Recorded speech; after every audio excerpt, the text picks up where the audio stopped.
So we are going to walk you guys through a little bit of a platform showcase, and you might be wondering to yourself, what does that mean?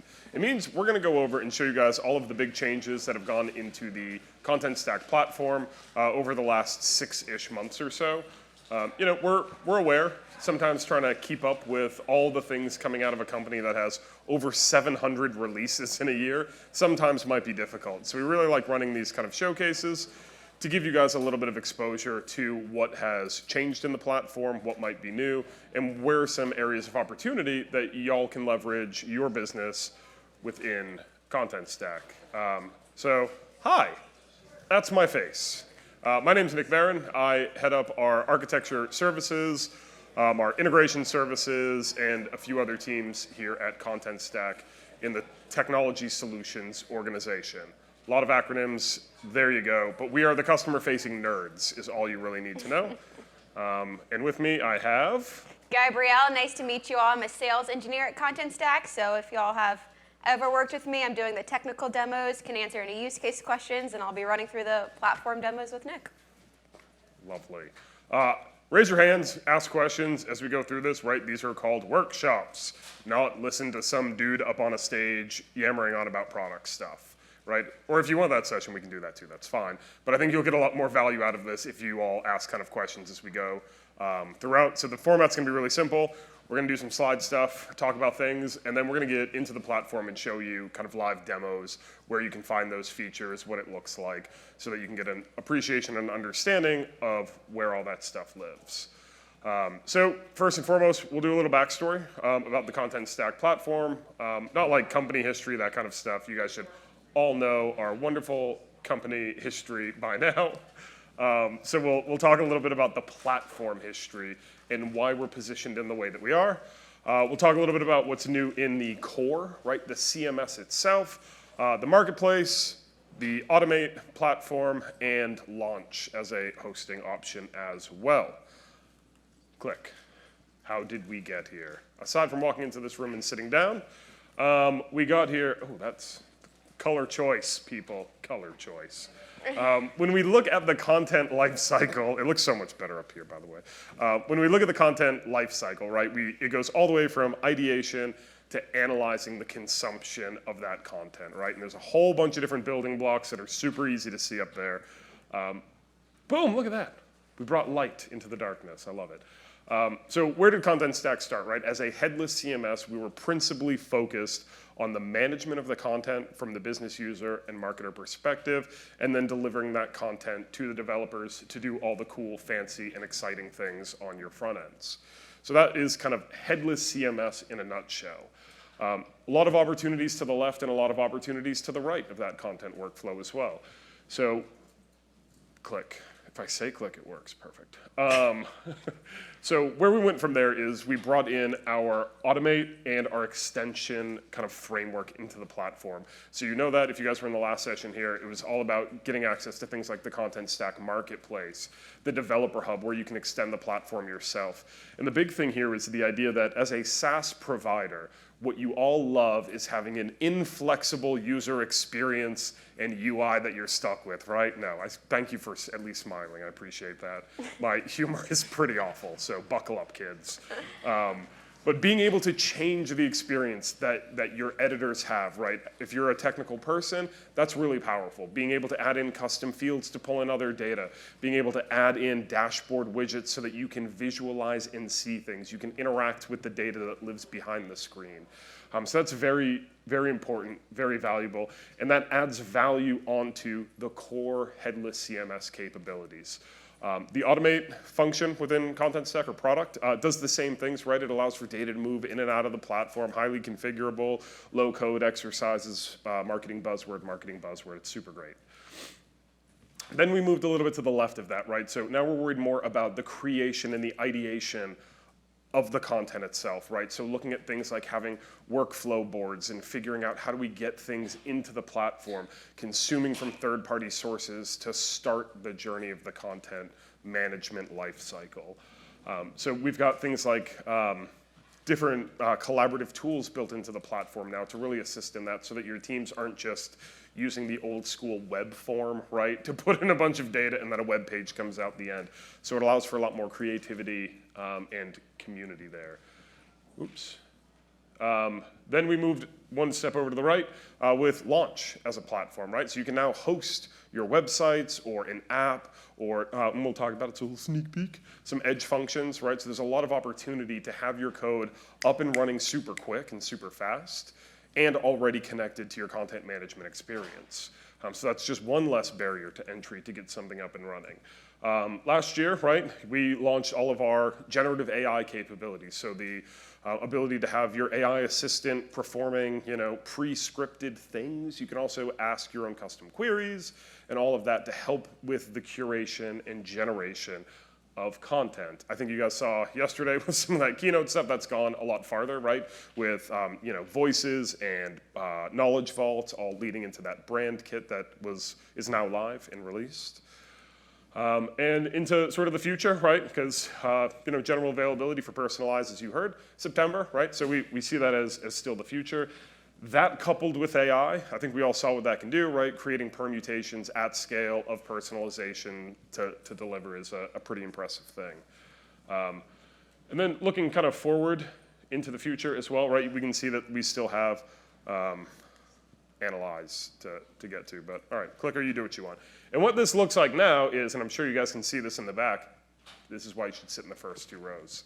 I love these over-engineered diagrams.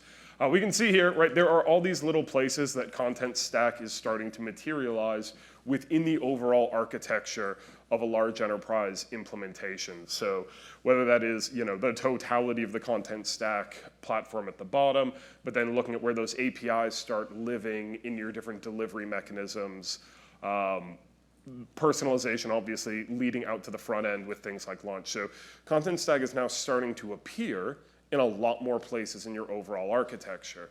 And this is why we have never really looked at ourselves as just a headless CMS. Contentstack is a platform that you build your architecture on top of and adjacent to, right? So it's a different way of thinking about it. It's not just a SaaS API tool where you put content in and then content comes out. It now has all of these other things, all of these other features and products that are tying in seamlessly to the other parts of your architecture and business. Okay, so now we know how we got here, right? Aside from walking in the door, as aforementioned. So let's talk about some exciting updates in the content management world, right? So some of the features that have come out, we'll just kind of go through these quickly, and then someone much smarter than me is going to actually show these things to you live, which is probably what you're here for, although, God, I love the sound of my voice. So the first thing that I want to talk about is this idea of teams, right? So as we look at Contentstack implementations, you might have multiple stacks, you might have multiple structures, you might have multi. And so being able to have permissioning and group management at a higher level is very important in terms of orgs that are scaling up and scaling out. So being able to have a next kind of tier from groups and roles into teams allows me to share those different structures between stacks. It also means provisioning new users is a lot easier because you say, hey, put this person into that team, and that trickles down into the different roles in the different stacks that they should have access to. So makes management of the implementation a little bit easier from a provisioning perspective and a management perspective, right? Because having inherited roles into teams is a lot easier than having a bunch of one-offs. If you're not using roles, you should be. Don't ever do anything at the user level because users leave. It's the sad reality. Cool, that's teams. It's pretty straightforward stuff. Beep, click, activate, there we go. Just got to choose your words, apparently. Another big thing that was changed recently was the search interface. If you all have seen that, it's a lot better than it used to be, which is very exciting for somebody who uses the platform on a day-to-day basis. So the ability to do things like have easy to understand conditionals built into your searches, and then being able to save those, right? And having your preset views and your most commonly used views. A great example, I update a lot of our content in our marketplace, right? And so for me, there's a lot of stuff in that stack. So I go to my saved view and it shows me exactly the content entries I'm responsible for, taking me from thousands of entries down to about a dozen in a single click, which is really powerful. And other users who have a similar function in that same stack have their own saved view that takes them to their dozen or 2 dozen. I'm not a baker. I shouldn't have watched that Dawn Foods thing. I'm now just thinking about donuts and dozens. But the idea here is that you can save these searches. The interface is very rich now, so in terms of creating that logic, the if and or else thans is now a lot more intuitive. It's user-friendly, so you don't have to have a PhD in computer science to figure out what the result of your custom searches are gonna look like. So that's very powerful. And it's the big thing here is this has been refactored with authors in mind. So if you're a technical person, guess what? Under the bonnet, it still works the same way, but now it's more accessible to more users within your organization. Click. Taxonomy. I don't know if you guys have heard about this, but this is a feature that we launched. It's super cool. It's very powerful. It's a hierarchical taxonomy categorization engine, so you can classify your content. One of the really neat things with it is that we have put together a few automate recipes so that you can automatically tag your existing content. Because one of the things that people bring up to me is like, oh, cool, taxonomy, we've been waiting for this, super excited. I have 863,000 entries in your platform. And you want me to go tag them all in the appropriate taxonomies? Well, we can help with that, right? There's automations, there's bulk processing we can do to make best guess efforts as to what should be categorized how. And the resilience and the reliance that we see out of that comes back with a really high percentage, which is really, really cool. Really easy to implement. It's a field. So conceptually, you're not changing anything except adding additional fields into your content models as they stand today. So however you're doing things today, this is not going to impact it or disrupt it. There is no destructive change required to put taxonomy into your existing model structure, which is nice. It's additive. That means your developers and your architects aren't going to panic when you ask them to implement taxonomy. I mean, they might, because that's what us technical people do is, you're asking me something. Time to freak out. A lot of use cases for taxonomy, right? Faceting, filtering, getting to the thing that you need to really quickly, recommended results, finding similar things, breadcrumb navigation. There's like tons and tons of use cases for taxonomy engines, but enough. Oh wait, we have more. I thought we were gonna jump right into the demo. There's more. Taxonomy-based permissions. If you think about the concept of being able to categorize your content, neato bonito, but then what I can do is I can add a layer of governance on top of that. And what that means is if I have, and this might be a pain point that some of you all have experienced, if I have a content type called blog, but I have someone responsible for authoring sports blogs, and I have somebody responsible for authoring news blogs, those two people shouldn't be able to edit each other's content. So the way to do that in Contentstack today is to clone that content model, change the name of it, and then only give them permissions to the content type they should have access to. Not anymore. Now with taxonomy, when you're creating an entry, you say this is a sports entry. Now only the sports editorial team gets access to it. So it's taking that permissioning and now applying it at the entry level with what could in effect be the folder structure that you always wished your headless CMS had. So when you think about it from that perspective, you can now create these artificial structures that you can apply your company structure to choose who can access what, right? So now you can take your hierarchies and you can basically put them into Contentstack as permission-based structures as well. So that's super, super cool. Again, this is just another example of a composable platform bending to how you work instead of you having to bend to the technology that you all have in-house. Take a breath. All right. All right, let's jump into the demos. And so I'll just go in the order that Nick presented. If I miss anything, yell at me. I think we're starting with team search, and then we'll go into the taxonomy and the taxonomy permissions demo. So starting with teams, which, as Nick was mentioning, is one of our newer features. So if you're a current customer of Contentstack, you're probably familiar, I hope you're familiar with our users in roles feature, which is at the stack level, right? Within each stack in our settings, you have your different users, and when you assign a user, invite a user into your org, you assign them a role, which you're defining at the stack level, right? As you can imagine, if you have multiple brands, multiple stacks, multiple people who are managing that content, doing this individually at the stack level can probably become pretty cumbersome, so that's where we've introduced teams, which you'll find at the organization level, right? If you click on that Contentstack icon, takes you to that org level, and in your org settings here, this is where you're able to manage teams within Contentstack. So we can come in here and we can see, right, if we wanted to come in and create a new team, and let's just call this SEO users, and create this new team here. This is where we're actually able to manage user permissions at scale for your entire organization, right? So I can give people an admin role for the org, which they're able to add or remove users from the organization, or just that lower level member access. So they're only having access to those specific stacks that you're giving them that access. So you can see here, right, I have 37 stacks, which is probably a lot. Let's say for my SEO users, right, I have a couple SEO roles within my organizations or within my different stacks.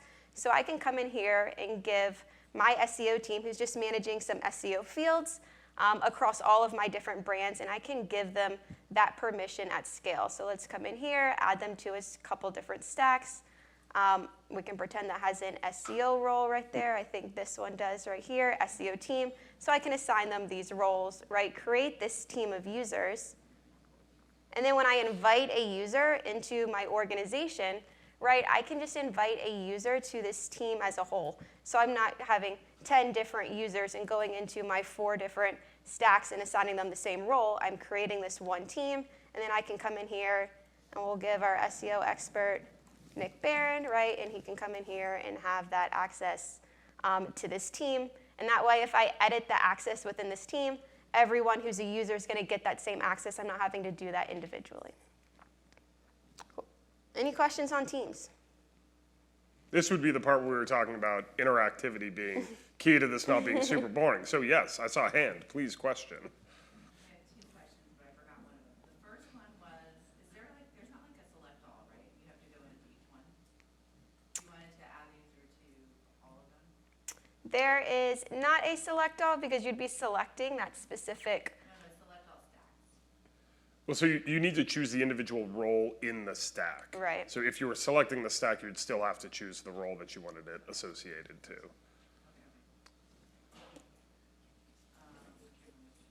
All right. If you Well, remember jump in the when other you do. question, yeah, just scream it out. Is there any reason to use teams if you only have one stack? The question was, if you only have one stack, what's the value of teams? Not a lot. Unless you wanted to have inheritance in your roles. So if you wanted to create different hyper-specific roles for things and then bundle those together, right? So I might create a very specific role just for managing SEO on landing pages. And I might want a group to be doing that in a subgroup who's also doing something else, but then maybe their manager is going to have access to both of those different teams' works. So if you have sort of a hierarchical team that rolls up through other teams, then I could see a use case for where you'd want to. Ooh, that sparked some thoughts. Hands are going up. You had your hand up first, sir. Can this be managed over any available API? Yes, we are an API-first platform. Anything that we show you guys, there's an API for that. And that is, I jump on that answer because that is core to how we operate. If you can rebuild our interface if you wanted to, honestly. Like anything that we show you within our platform, you have the ability to do that with the API. And Teams management is on that as well. You had your hand up next. Is there a way to add multiple users at one time? Yes, so when you're inviting someone, you can just add multiple email addresses at the same time. Yep. Sure. Is this sort of built with the idea then that an LDAP role can map against a team? Okay. Yep, we're basically mimicking LDAP roles was the question and the answer at the same time. Cool. Perfect. Perfect. Is there a way to see everybody who's in a team? Yep, so right here when I'm in my team, I'm just navigating to this users tab, and if I had multiple people, this is where all of those users you would see that belong to that team. So kind of when I jump into, we can see I have this team X, and I can jump in and I would see my list of users that belong to that team. Did this just change? Did they used to say roles at the admin, or was it always? So this is at the org level, just for Teams management. If you were at the stack level, you would, okay. But I couldn't find it. Yeah, you have to, once you click into the team, right, it's just this tabular navigation, and you're able to see all your users, manage them, delete them, invite new ones, and see that full list. Yep. Cool. All feeling good about Teams? All right. Let's jump into the new advanced search feature within Contentstack. So I'm going to navigate over to my travel resort site here. So right on our entry list screen, y'all are probably familiar with this old top-level search, and this is where we have enhanced it to this different search and these different saved views. If I actually navigate here, you see I have these filters where I can filter by content type, taxonomy, other filters. We'll talk about this in a minute, but I can also filter by these views, right? So these are my currently saved views, right? I have one for reviews that have the keyword luxurious in the review, are my articles with the title Maldives or Maldives. And we can also come in here and we can create a new search and save that search. So let's say for this travel site, I have a lot of articles, right? And I want to have a view to see all of my articles that have the keyword of seafood, right? So we can make updates to some of our seafood offerings at our travel resort. So I can come in here, I can do, well, let me go back a step, right? We can do some simple search right here. I can just match anything within my entries, the title or a specific field if I want to look at a description, a hero image, anything like that, the URL, or I can do this advanced search where I can have more of these nested queries here. So I can come in here and say I want to search all of my articles. So I'm going to select that content type that either matches, contains, or does not match. So I'm going to just do matches because I want this to be specific to my article content type. Then I'm going to want to have this new subcondition. So within those articles, let's say match all conditions where my description field right here, so actually it's called the article body, right? And I can say contains the value, and let's just call this seafood. So anywhere in this article body that has this seafood view, and we can go ahead and search and see what comes up. So we can see I have 2 articles that have this view. Maybe I'm going to be creating some other ones that have that, and this is where I can come in here and click Save View and give this a name for my seafood articles. And now this is just now another item in this My Views list where I can easily navigate to these different articles from the search condition. Yes? Can you go back to the operator? Yes. I was trying to do this and I was trying to find something that the preview image wasn't populated, so I wanted it to be is blank or something like that. Does that exist? So if you had a kind of a file field, an image field, and seeing if there wasn't an image in there? Yeah, I believe you would able to do for a file field. I would need to play around with that actually. You could definitely, right, we can look at that specific field type. So you would select that file field in this condition.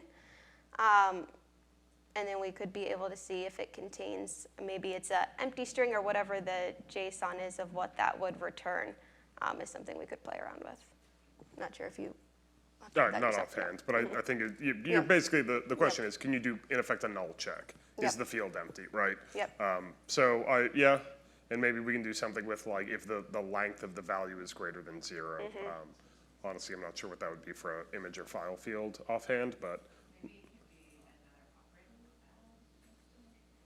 operator. Yep. You can see, depending on the field type, the operators change based off those values. So when I clicked on this banner image, now I have the option for matches or does not match. So I guess we could do, right, matches, and then we have this value, or maybe we can leave this blank. This is something we could definitely kind of test out if leaving this blank would return you those ones where it doesn't have an image. That's how I would expect that to work. Yeah, but that's a good use case. Yep. Right. My Help personal for those favorite health use checks. case is show me a list of all content that hasn't been edited in the last 12 months. And then you just look at that view and say, hey, is anything on here stale? It's not a task. We can do that with Automate and things along those lines, but I've seen a couple customers do that already. Does anyone else have a cool use case for these advanced saved searches that they want to share with the class? I haven't actually implemented Contentstack yet. All right. But with the saved searches, can you assign them to user roles or teams if you know that they're all going to be doing the same sort of task? So at the moment, no, but that is on our very short-term roadmap. So getting the saved searches out first, and then being able to share those across teams, roles, or users is coming down the pipe.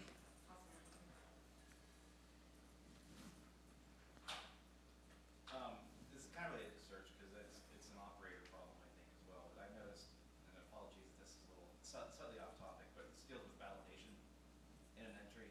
And it's the same kind of thing. Like, it's really hard to, last time I checked, to say if this field is null, hide these other ones, basically. And they should be null too. As opposed to, because when you look at JSON data coming back, it still has some kind of value in there, as opposed to not setting the fields at all or something like that. Is there any plans to enhance the operators there too, so you can kind of do a little bit more robust validation at the form level when you're creating entries?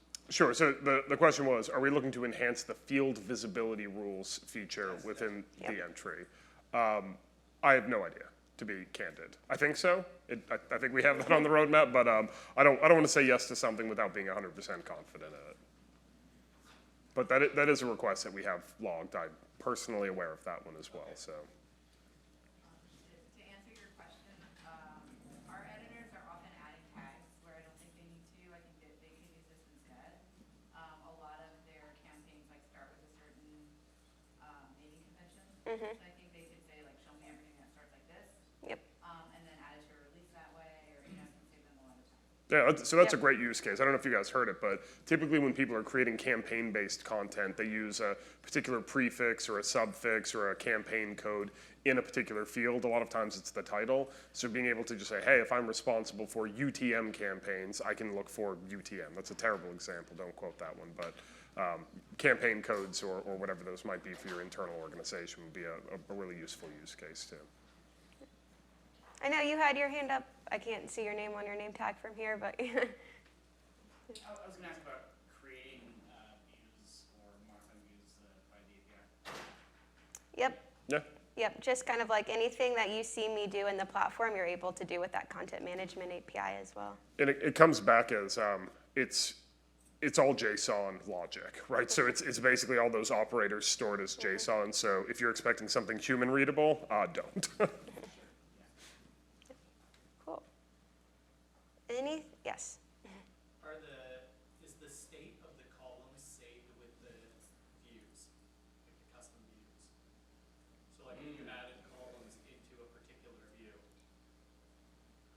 Solid question. That's a good question. Let's find out together. Let's find out together. So if we manage our columns, right, let's say we don't want this language column we're seeing right here. Well, let's go to a view first, because that is the basis of your question, right? In my seafood view, right, if I manage the columns and take off that language, right, we can see I have, and I can save this new view. So I guess you can save a view with your table config. So we'll call this table config seafood, right? And then we can check if I go to my regular seafood articles, those still have the language field. If I go to my table config view, they do not. So when you're saving the view, you can configure that table as well within that certain view. Can we build on it and reorder the columns? Yep, within this manage column, right, we can reorder these, remove them, kind of whatever kind of custom view you want here. Yes, Stephen. Can you update a view? Yep. It might update as a new view, right? If I came in here and I wanted to add back in that language, or let's see here, right? If I did that, if I save it, it asks me to create a new one. But if we come back out to the seafood articles one as the language, if I came out to my table config, yeah, I think you would have to create that new view and maybe delete that old one when you change it.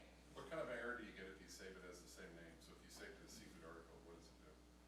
Let's see. So if we come in here and we click Save View as We look forward to the save as update. name is not unique, so it's pretty intuitive, but yeah. You can delete a view. Yep, you can delete your views, copy them to share, or right, you could rename them seafood articles to delete, change the view, rename it. And these are user specific, you don't share views across users. These are, yeah. Actually, that's a Good question. I'm not sure if you're aware. Are these stack specific or user specific? They're user specific at the moment. Again, this is, it's a function that we're rolling out to shareability as well. And yes, I also look forward to the save as or update view Yep. button as well. It's a good question. Good product Yeah. enhancement to do that. Yep. What does that icon do next to save view? It's just a refresh here. Yep. Cool. Any other questions on search before we go on to taxonomy? Cool. So yeah, right here we're in this views tab, right, where we can see all entries, all our views.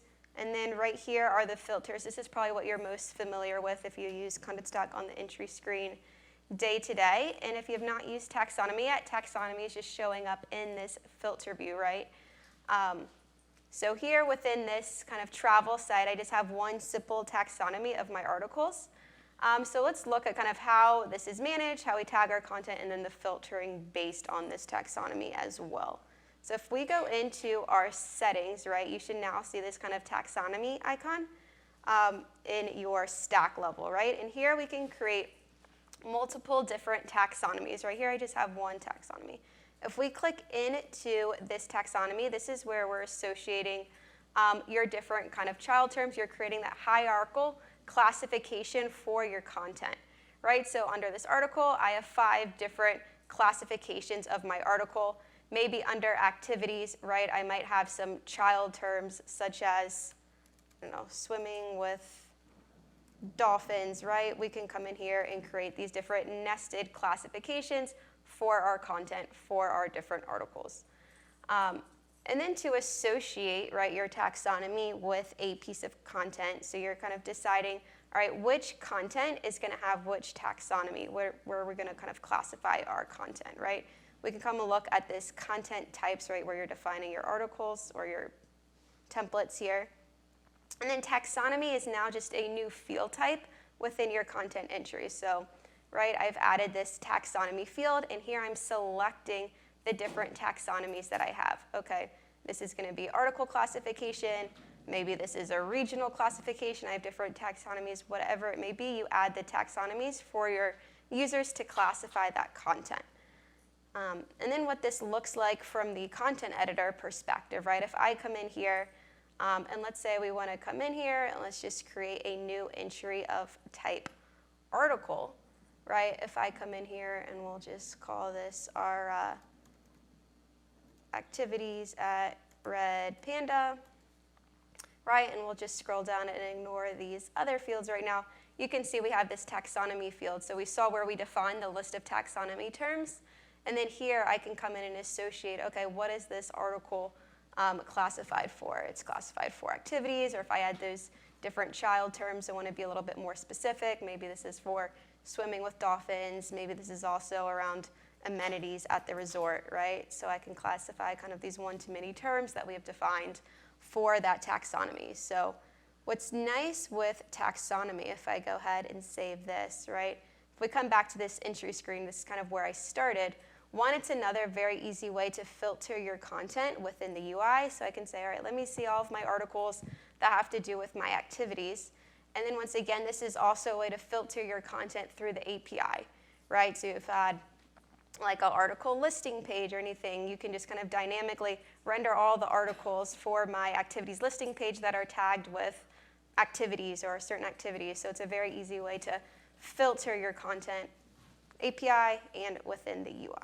And the nice thing about that for the nerds in the room, you send the taxonomy information with your query, so you're not doing the parsing of all those articles when they come back. You're only getting the articles in the order you want, filtered by the terms that you've sent over, and that can be conditional, so either and or logic for taxonomy lookup. So you might say, hey, I want articles that have to do with swimming with dolphins or swimming with manatees. And then you'll get back either or if you say both, then you'd get a really weird article, I guess. I don't know.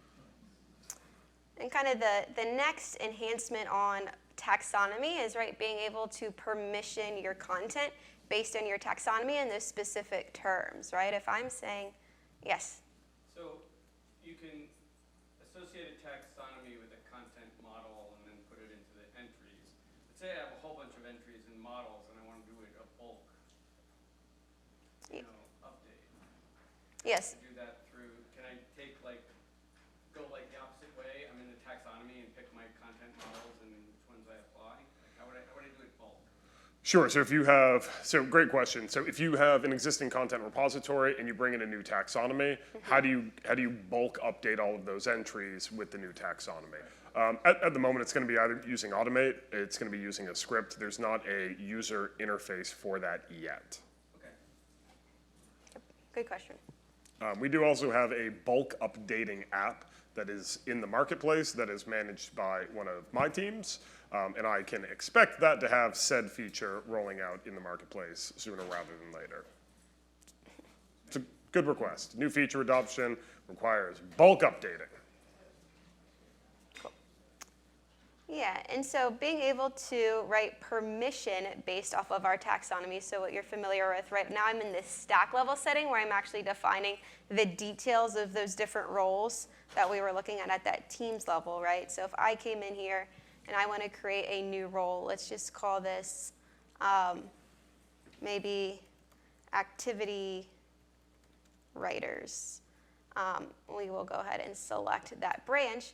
You can see now in your permissions, right? You can see it even right here in the heading where before you could just permission that top level of content type, you also have the ability to permission on your taxonomy as well, right? So here you have those CRUD level operations, create, read, update, delete. We'll just say all permissions for now, right? Where you can define specific content types. We can also define specific taxonomies. So if I had that article taxonomy, a regional taxonomy, a device taxonomy, whatever it may be, right? I can specify that certain taxonomy, right? This is a simple case. I only have one taxonomy in this specific stack, but I can go ahead and select that specific taxonomy, and we can also permission on those different terms so that someone can only create, read, update on, right, articles that have been tagged with the specific terms. In this case, we're saying that activities, right? So they're only creating articles for activities. They're only be able to update articles that are tagged with that activities. And what's nice about this is, right, they're not even going to see,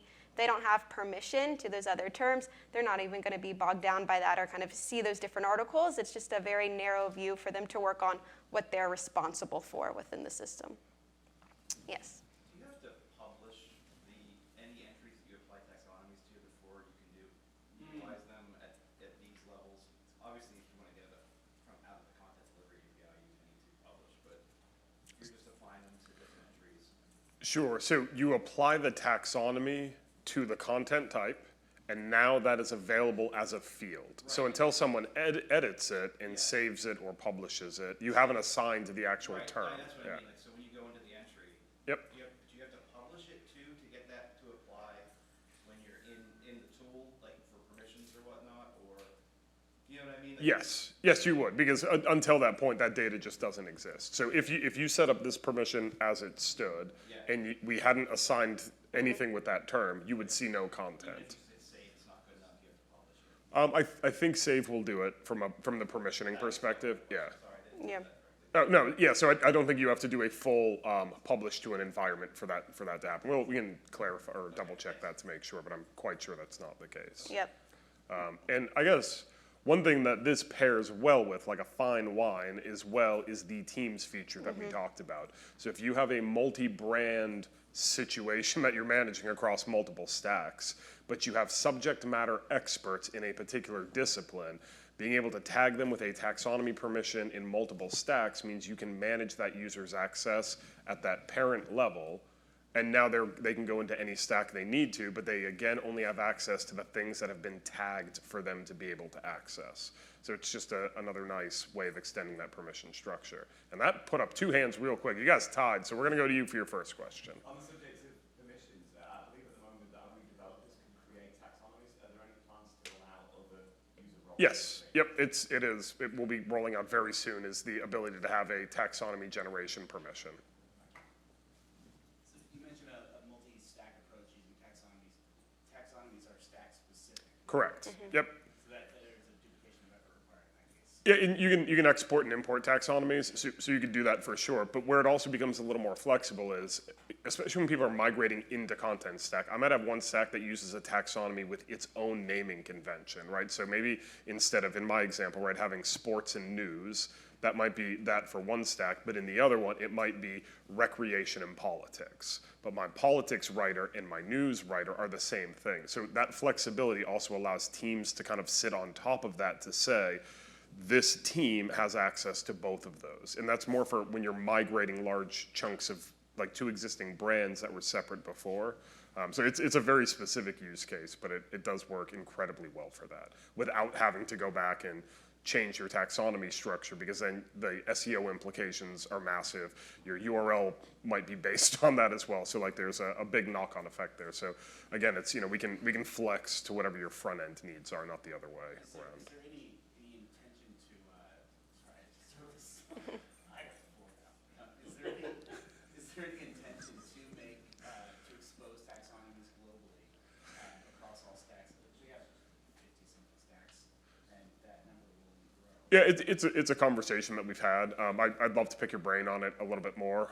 We've built like importers and content object movers for a multi-stack configuration. So for a situation like that, what we would typically do is have a configuration stack that has the parent taxonomy, and then whenever you change that, the Automate platform pushes that change down to the rest of them. The advantage there is that then goes into whatever your branching strategy as well is, so those then become non-breaking change when you update something at the organization level, not the stack level. You and I are going to be friends. Sounds good. I'll introduce you to a guy named Jaime. He's much smarter than me, and perfect. Well then, I will He's run hiding away. in the back. All right, and there was Here. another question. So are the taxonomy terms similar to content model fields where if you change them, you don't have to publish them? So if I rename activities or if I misspell it, is it automatically going live and prod? Yeah, so since it's all referential based on the identifier of the term, you can update the name of your taxonomy term, and you don't have to republish the content. The UID does not change once you save that original taxonomy, whether you change the name.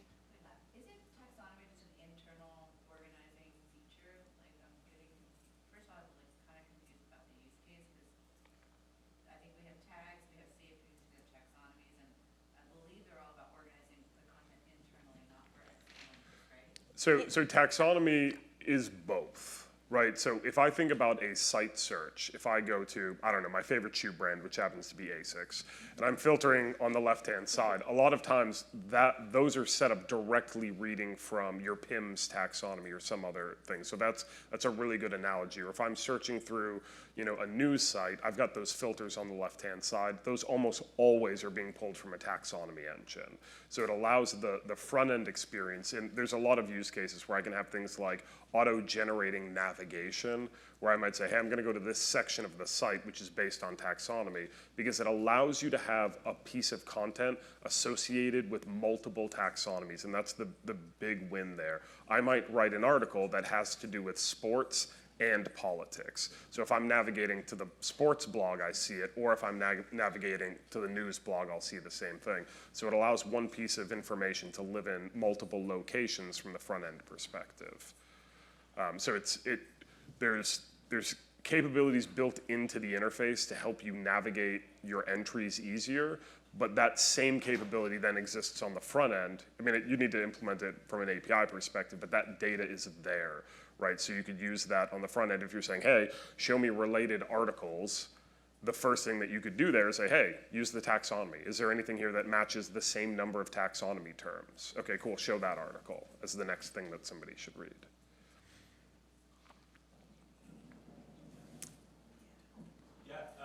I believe when you were tagging the entry, you tagged not just the nestled page, but also like the parents. Yep. Was that necessary, or can you just tag it with the lowest level within the taxonomy and still have that show up when you filter on activities, for instance, when you're looking at all your entries and you're filtering it down? Yep, so right here I have this child-parent taxonomy. So if I took out that swimming with dolphins, right, and came in here and clicked save, and I come over to this taxonomy, right? If I come over, I can select this parent article, right? I don't have any articles that are currently tagged with swimming with dolphins specifically, so that's not going to show up, but I can always just tag that parent level. Okay, so if it only has swimming with dolphins, you'll still get that listing if you put the parents. Right, yep.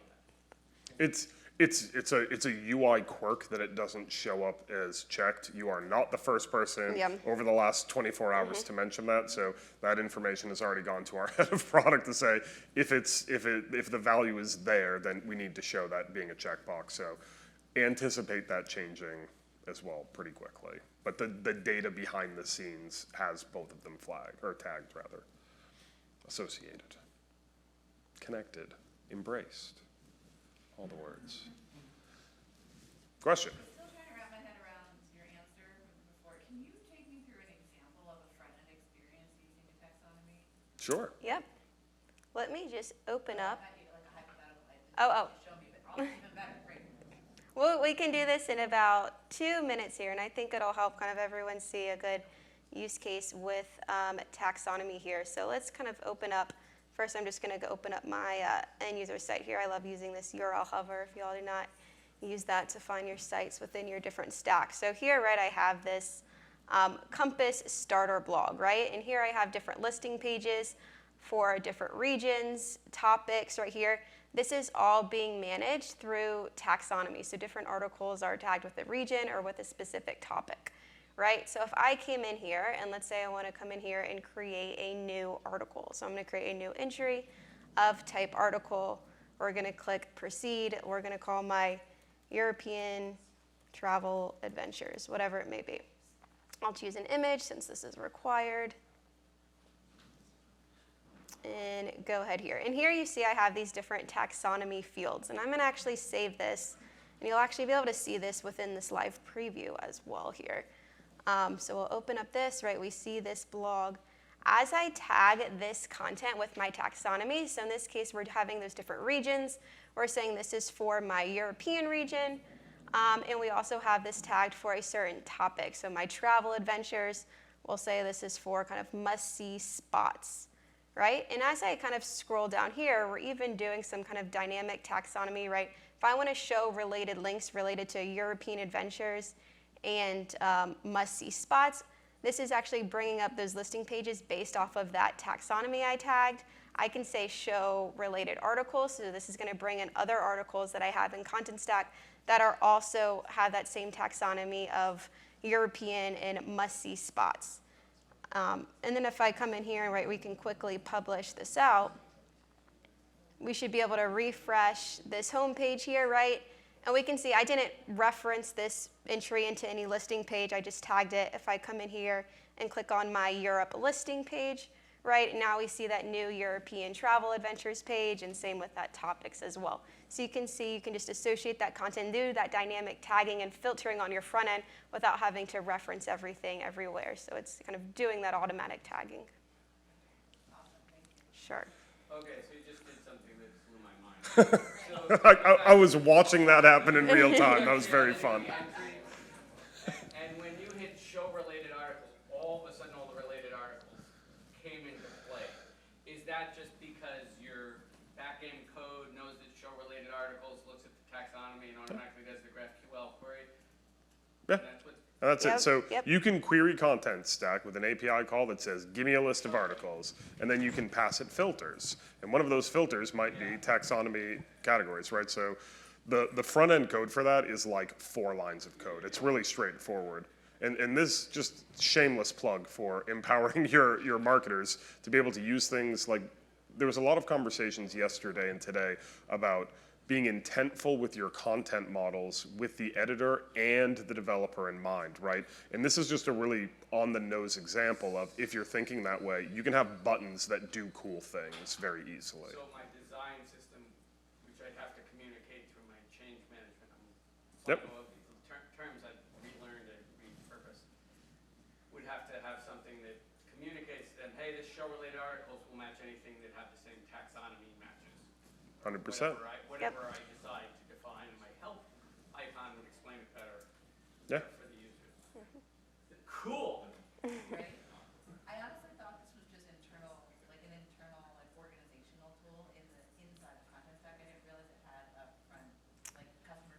Right, Yeah, right. Why were you hiding this from us? No, no, they weren't.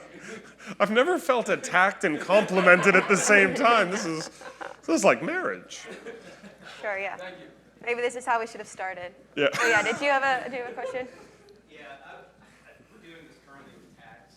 Yeah. Is there any benefits in moving away from tags? And Yeah, this is so Yes. much better than tags. This is tags with hierarchy and structure and Is permissions. it worth the effort for us to go back? Yeah, Oh. so keep in mind you can't make a typo in text. Right. Tags are free form, which is one thing there. It's a stronger data type than. 100%.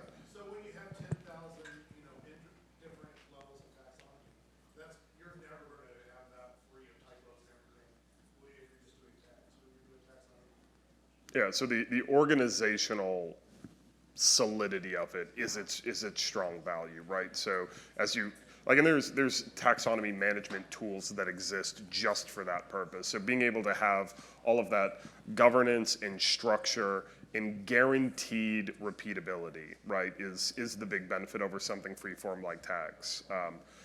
And we might even have an automate recipe that will go through all of your entries and pick up tags, assuming that they're spelled correctly, and associate them with the.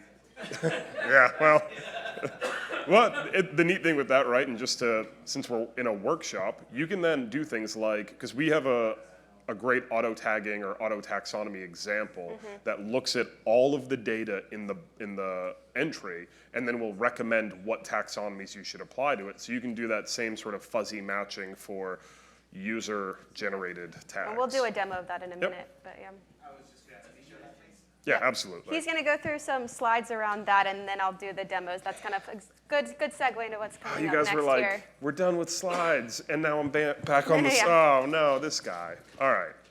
So, I think you guys saw a very kind of brief view of this, and this is definitely something we wanted to unpack a little bit more in this workshop with you.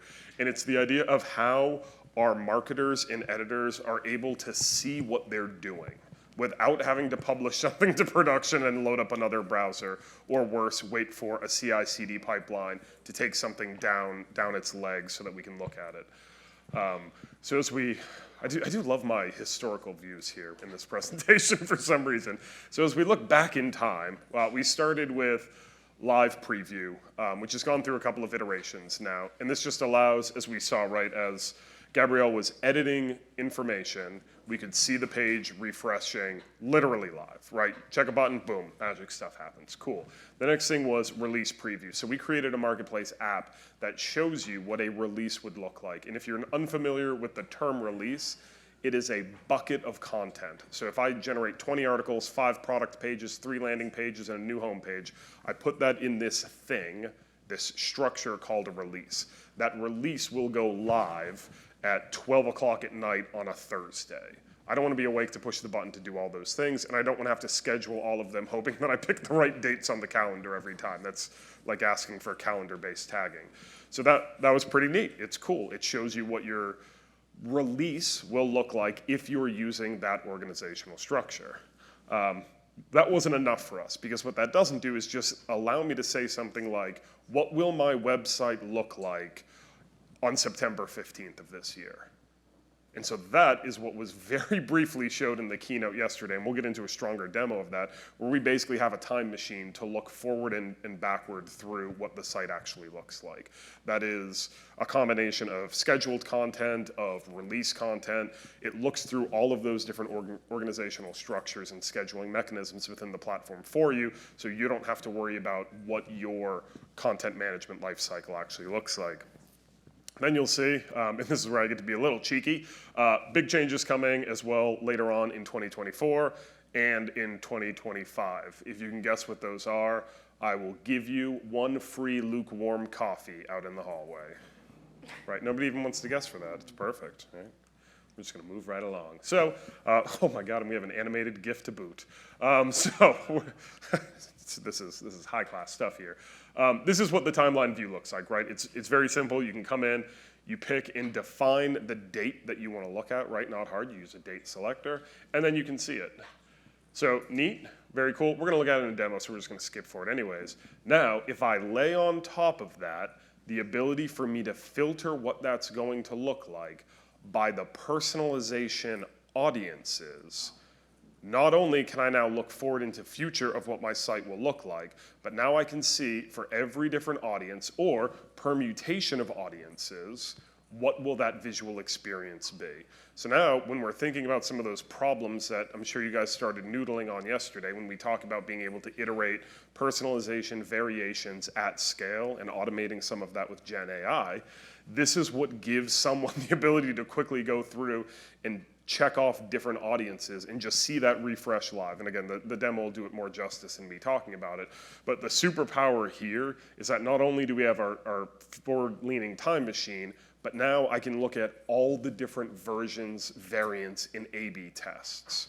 So if you think about what that simple thing here allows me to do is, I can create an A/B test that is targeted to a specific combination of audiences for a few different pages at some point in the future, and my marketing team can go and look at that and guarantee what it's going to look like before it launches.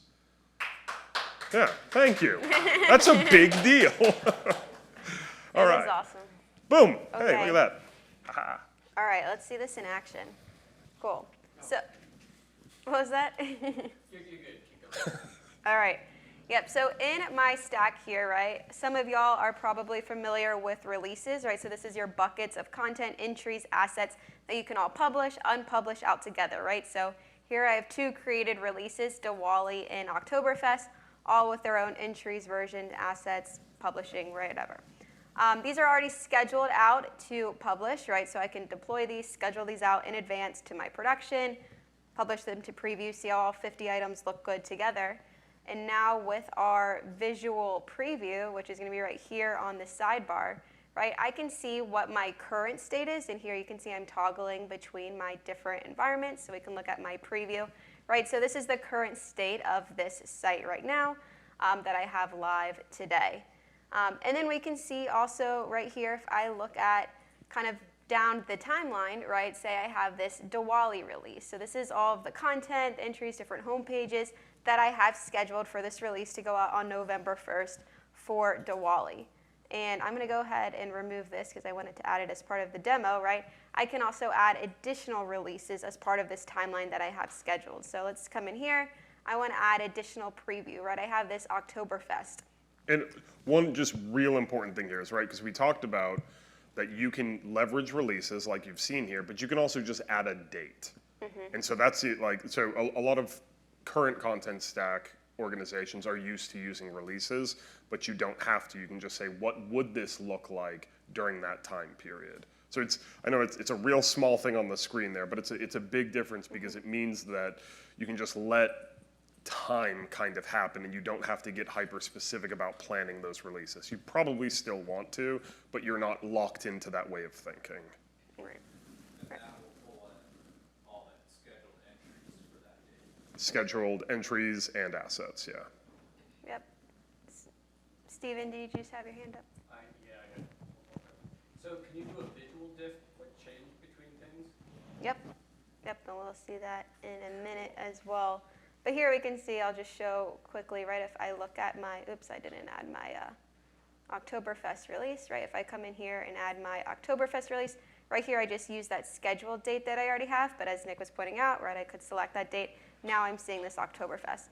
To your question, Stephen, right, maybe I want to compare this with my current release right here. So I can see the differences.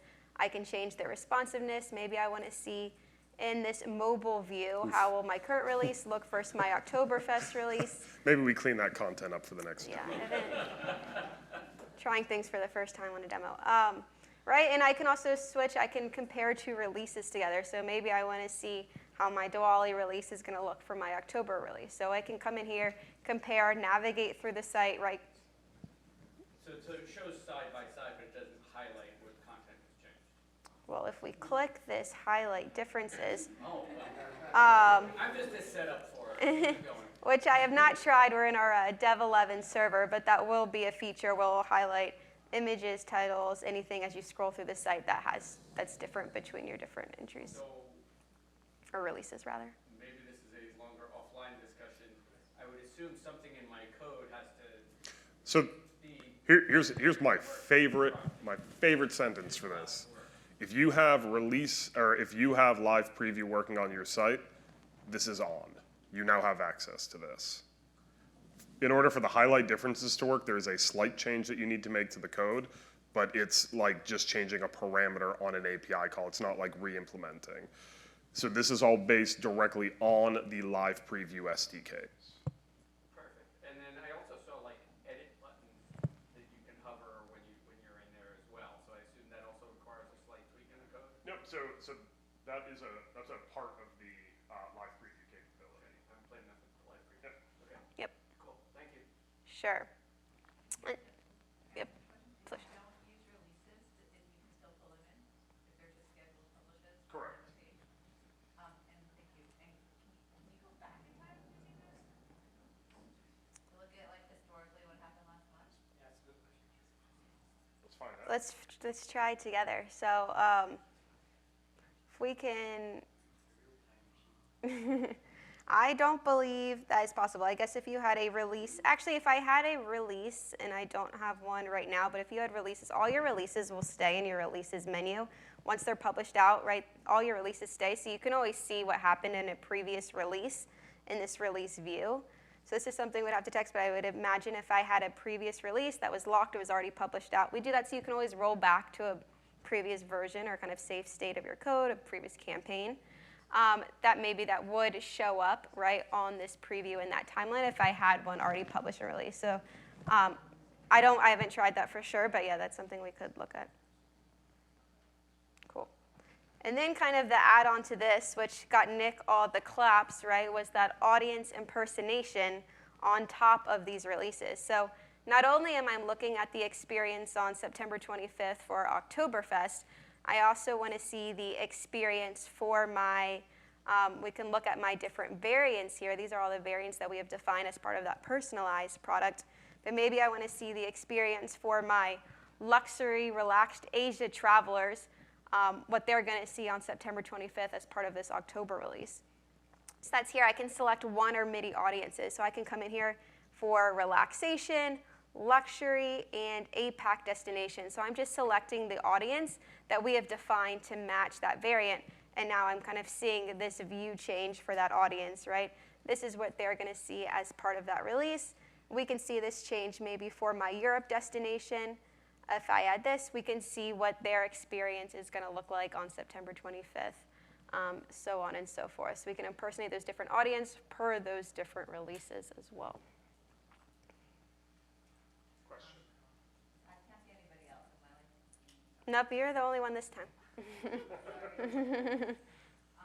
of approvals or like workflows, is that part of this? Yeah, so if you had workflows and different approvals and publish rules on your specific entries that are added to your release, if you want to go ahead and publish to your release, those rules would be applied. You would get those warning messages and not be able to publish out if you had rules on the specific entries that are in your release item. You don't have that on the release itself, but right, if this home page was still in a draft state and I had a rule that it can't be published to production until it's completed, this would not allow me to deploy this or schedule it until that rule is applied on each individual entry here. And to kind of pile on where that question, can you guys hear me? No, I've been turned off. Just because we're recording this for posterity. Oh. Should I just scream? Is that pretty good? I Okay. can hear you, but I don't think. Well, Yeah, if you're recording just in case.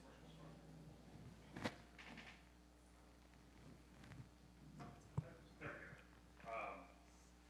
Yeah, so in terms of the workflow ability kind of question, one of the things that you can do is if you're concerned about what things will look like in the future, but you don't want to click the publish button yet, a lot of folks are using a separate environment for that, so that you can have a preview environment that you're publishing to, has no changes on sort of the front end, and that way you can add it in, kind of test things out, play around, see what that experience would look like for the users, and then you can publish it over to those, the other environment as well.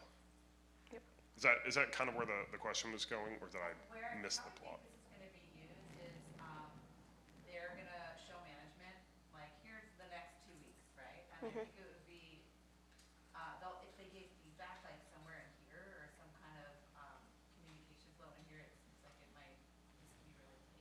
Gotcha. So the question was, do we have collaboration tools being exposed within the visual preview is kind of the idea, right?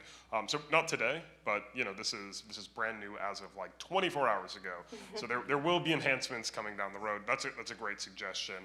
We'll get that added in as a feature request. I'm sure it's already in there as well, but any other questions? So off of what you were just mentioning, does the release need to be scheduled in order to show up on the timeline? Yes, because it needs the date. Without the date, the whole timeline preview relies on that keyword of time, I believe. The reason I mention it is that you were showing publishing to a preview environment, and that would lock the release. So if we wanted to add other things, we would then have to delete it or copy it and add other items to it. I think as long as it's scheduled without being published, it should be fine. But we can pick at that scab offline. But that's a really good question. Yeah, we can look into that. Do we? Oh, no, we don't. We don't have time to look into it right this second because there's a couple other things we want to show and Do you want to tell say something? about. Ask a quick question, Steve? No, I'm exhausted. I may be misremembering, but I thought you showed me something yesterday where maybe it was on preview. They could comment on it. Mm-hmm. It's Yeah. just not on the timeline. They can't comment. Yep, all of the commenting and the workflows and the collaboration as it exists today is on those specific entries. Okay. Yep. All right. Do we want to move on and get to some of your questions on seeing these automate sidebar actions and automatic tagging? Okay. Locales, like flipping between locales, is that just in the dropdown? Yep, so just like you can switch between, wrong stack The here. question was, can you switch between locales in the timeline preview? Yep, so just like you can preview the different environments that you have, we can also preview those different locales within that environment. So I can preview this in German. Cool. Cool. Good question. I have a quick question. Sure. Sure. Is it linked to the workflow? So can it show only approved content? Yeah. Yeah, because You're not able to deploy a release. You wouldn't be able to schedule a release if certain items that you have as part of that release were not approved as part of that workflow. So when you click the deploy on the release, it would flag your home page, this article page is not in an approved state or whatever rules you have as part of that workflow. Go ahead, Eric. Does it only work for releases or does it work for scheduling for individual pieces of content? I think both scheduling and releases. It'll pick any of those things up and put them in. So it also works with both, which is neat. So if you've got like a big release, like a big Black Friday release, but you also just happen to have content scheduled to go live around that time, as you're switching through those different days, maybe leading up to Black Friday, you're going to see all of those changes from either individually scheduled content or scheduled releases. All right. Take it away, Nick. Take it away. Beep. All right, so some updates to the marketplace. One of the things that you all may have noticed, because this has actually been live for a little bit now, is there is a set of content model templates that are now available. So these are very commonly used content models. So you can see here in this example, we've got things like advanced headers and footers, blog pages, article pages, a lot of those sort of common things. You go into the marketplace, you click add, and it adds the content model. It's really nice. It gives you sort of that scaffold. I would argue 99 out of 100 times you're going to add, delete, or update some of those fields that are getting added, but it just saves you steps, right? It is a quality of life improvement. It also means if you're starting in a multi-stack environment, and you're like, I want to have a baseline blog for each of these, you can just go and install that content type. And we're adding more of those constantly, right? So as we collect more advanced use cases for some advanced content modeling exercises, so when you think about something like an FAQ, that might seem like it's a straightforward thing on the tin, but as you start peeling away the layers of that particular onion, it gets real spicy. So having things like a good content model that you can rely on, that's been tested by your favorite composable vendor, it's just a big plus. Boom, look at that. Those are the marketplace updates, aside from what you would have seen in the last session that was here. And I'll just quickly show you all how to get to that, if that's something you're interested in. So right at the stack level is where you will find the marketplace. And then on this sidebar here, right, you have all of your different apps, your starters, if you ever played around with this, and then you also have that option for those different content models that you can just come in here and import into your stack of choice, and then it'll show up. For the sake of time, I will end there unless there are any other questions. Cool. Pretty simple one. Easy peasy. Click. Automate. This is, I think things will get a little fun here. So Automate's pretty new, right? I think we unveiled it at last ContentCon in a general release kind of capacity. So a lot of customers are getting really excited about this. The history of Automate, don't worry, I don't have a history slide, but just so you guys know, it was built as an action triggered system. So something happens, right? You publish a piece of content, then a bunch of steps happen. And there's conditionals there, right? So if that entry happens to be tagged with the taxonomy of swimming with dolphins, then do a set of things. If it's something else, do something else. So there's conditionality built in, but it was always based on a trigger. So some condition had to be met for that to happen. What we've added now is the ability for an author in the entry screen to choose to execute an automation. Right? So if your automation, for instance, was something like look through all the content that's in this entry and then suggest based on the taxonomy terms that we have available, set those taxonomy terms for me, and then move this article into an approval workflow so that a human has to go and look at it, you can do that from the entry editor as well. You might want to say, hey, I am tired of having to write my SEO descriptions because I'm not an SEO kind of person. So why don't you take care of that for me, little automate sidebar button, and at least scaffold out that information so that I can then go look at that.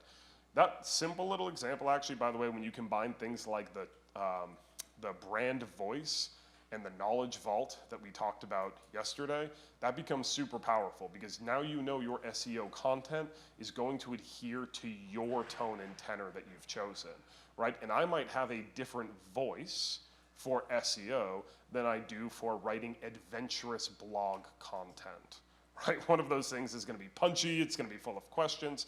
I don't want to have any questions in my SEO, so I can tell it to not use questions when it's summarizing that if I know that the voice that my users have is very question-oriented, like, hey, are you excited to go traveling to somewhere fun and exciting? That would be terrible for SEO. Translations is another big one, right? As we see, especially with GTP4, the translation reliability coming out of these Gen AI platforms is getting better and better and better. So, you know, being able to say something like, hey, I support 13 regions and a total of 86 locales, generate all that for me. Will it be perfect? Probably not at this point, but is it better than nothing? I don't know, that's up for you guys to figure out, but the platform can certainly support it at this point. And again, going through things like that vault and the voices, ensure that the languages that are being translated as well adhere to that too. So all of these features kind of build and live on top of each other. I think in the last session that was in here was having the ability for, as you're publishing content, to then push it into your brand vault, right? So if you are curating a very specific piece of content, great example, about a product called Launch. Maybe you work at a little company called Contentstack. If I told Gen AI to write an article about Launch, it would talk about software launches, it might talk about a space shuttle being launched for the first time by a company, it might talk about a whole bunch of things that have nothing to do with web hosting, right? But by putting that article into my knowledge vault using this, then I know when I ask it to generate that information, it will talk about my product before it talks about SpaceX. Click. Hey, these are getting easier for me. Perfect. All right, let's jump into our Automate sidebar action demo and our entries. So let's see here, right in my stack here, I have a number of different entries. I'm actually just gonna quickly switch to a different stack here, actually, and click on one of my pre-bill articles here. So, right, let's say I have this article, once again, for this travel site, for this travel return policy. And let me just remove this tag for the part of the demo. Right, I have some content. This content was written with our knowledge vault, our brand voice. all of that fun stuff. But we also want to generate, as Nick was just showing, some SEO title and description. We can see we have some fields right here, or sorry, some fields down here for these titles and descriptions, which, apologies here, but we are going to remove that so we can regenerate it. For the sake of time, I'm not creating new articles and new content. And we can see here, these are my different automations that I have set up in that automate product. And as part of the trigger, right, instead of this triggering based off of a publish event, a workflow stage, we're just choosing this sidebar action. So I can just click right in here and generate this. So let's go ahead and run this automation, which is going to generate that title and description. Yes, I am sure. And what this is going to do, it's actually going to read the content. That's fun. That I have in these articles, and it would use AI to generate that title and description for that heading. We can try that again in a moment, but we can also come in here and also look at the tagging. So I think this is what Nick was talking about earlier, right? This is actually reading from my list of taxonomy terms that I have in this stack, and then actually appropriately tagging the taxonomy, this topic taxonomy in here, based off of the content that I already have created. So if we come in here and go ahead and click run this automation, and what this will do is it'll actually create a new version of this article for me, of this entry, that I can come in here and then take a look at, right? So if I come in and take a look at, let me refresh this page.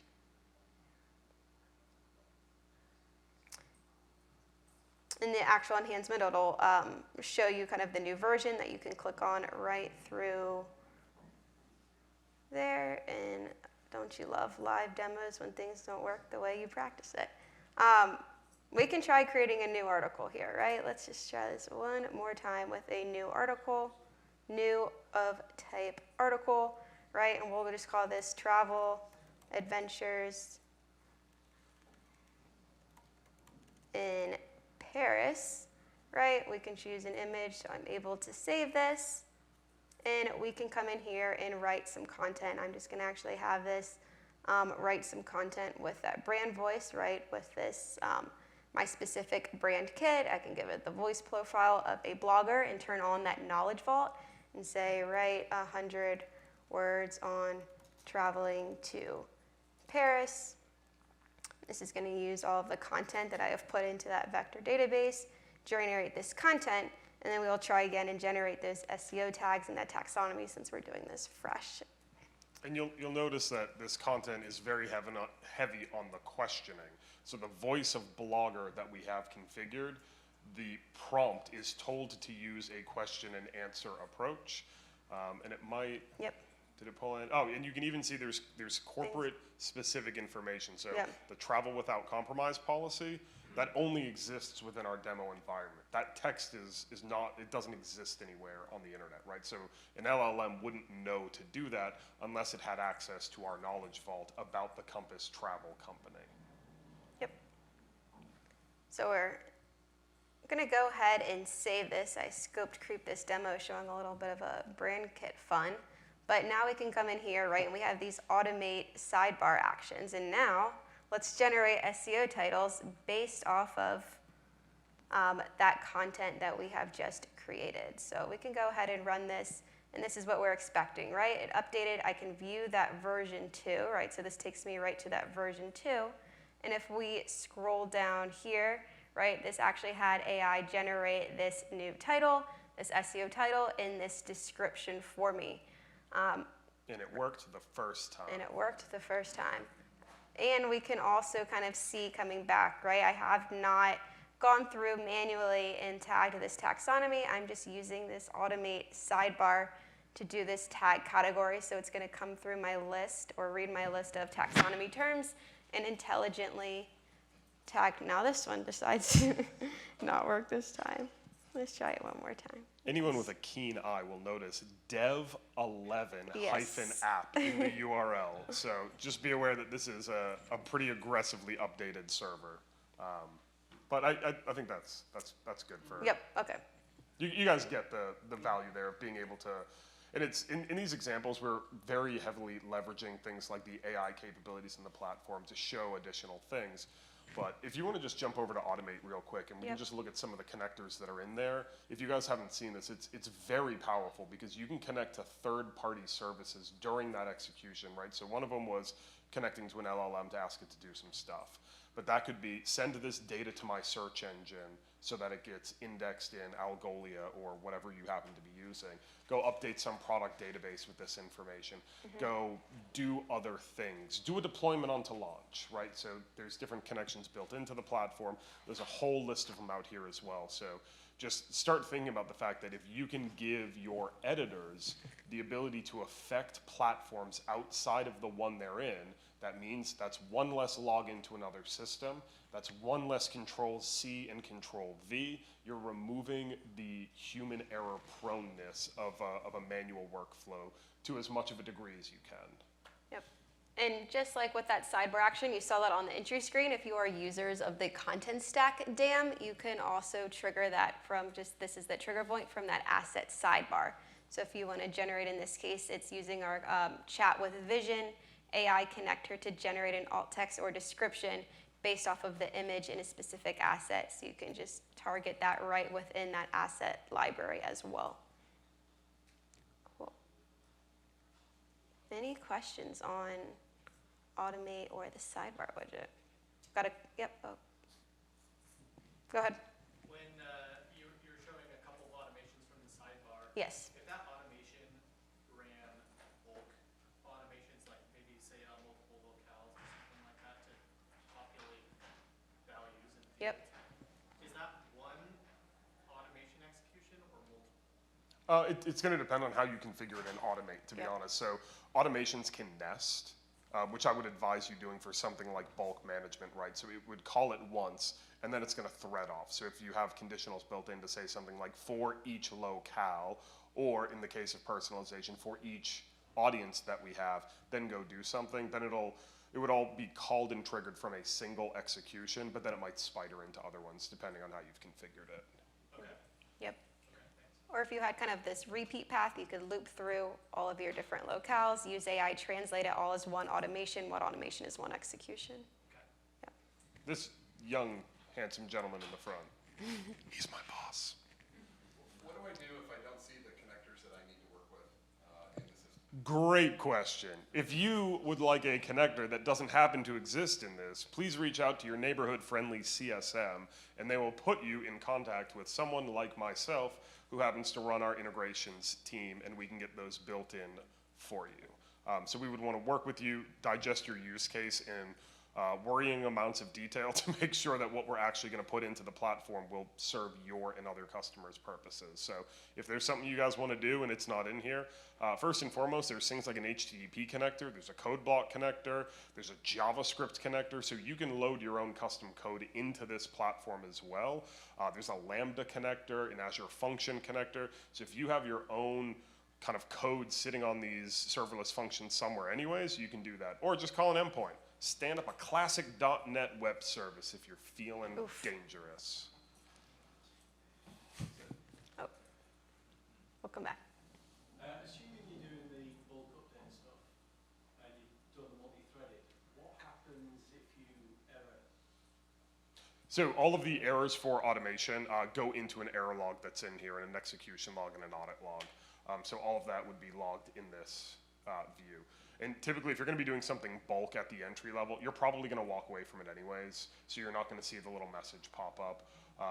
Typically, for some of those larger operations, I would just execute it and then go do something. Like, you can literally navigate around. You don't have to keep that screen open. Once it's been triggered, in effect, Automate is doing everything else behind the scenes. So there's no like locked state in the entry screen as well. And that'll fail per thread that's going to fail and carry on with all the others? Depending on how it's configured, yes. By default it would, but you can put in conditionals to check, so if it errors, it'll stop. So it's up to you, honestly. It's super flexible. Yep. Automations built by second or by execution? Execution. Yep. And it's really low. It's basically, honestly, a pass-through cost for us computing it. It's not, Automate is not a deal breaker, a bank breaker, to be very candid.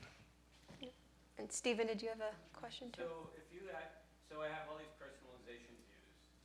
How do I get data on which personalization views were shown? Is there something in the GraphQL return that comes out that I can see on the page so I could attribute it to the appropriate personalization in my leads and deals? Oh, absolutely. And more than that, it'll be contextually aware. So all of the personalize happens on the edge. So when you're making your calls to Contentstack, you can overload that query with the audiences that you know about. So if your front end says, hey, this visitor. Okay, so it's stored someplace that I can access, that I can add to my lead or whatever. Yep, and you can let us do the processing, so only the entry data that's relevant to those audiences and the variant is coming back. So you're not getting a gigantic GraphQL payload returned. Did you have one last question? Go ahead. How mature is the generation for the alt tag?